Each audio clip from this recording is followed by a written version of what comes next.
Patuloy ang pagtulong ng pamahalaan sa mga magsasaka at mangingisda sa Isabela na naapektuhan ng El Nino phenomenon.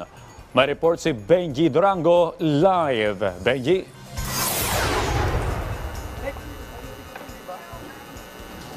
Alam mo, Audrey, masaya ngayon ang mga taga-Isabela dahil buhos ngayon ang biyaya dito sa probinsya. Ngayong araw nga lamang ay nakatakdang tulungan ng gobyerno ang mga mangingisda at magsasaka dito sa kanilang lugar. Pero nitong mga nakaraang araw ay libu-libong mga estudyante mula sa 7 bayan ng Isabela ang naabutan ng kanilang allowance mula sa gobyerno.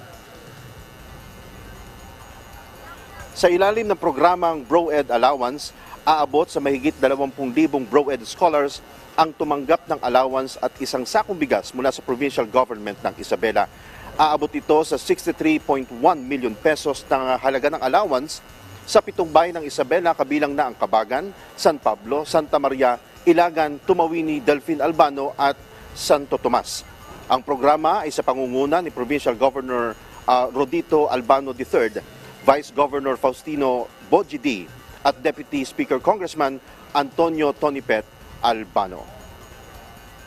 Samantala, Audrey, dito naman sa Ilagan, Isabela, inihahanda na itong kanilang tinatawag na community center, yung Ilagan Community Center, kung saan inaasahan na dadagsain ito ng mga magsasaka at mangingisda na tatanggap naman at aabutan ng tulong ng gobyerno ngayong araw yan, Audrey.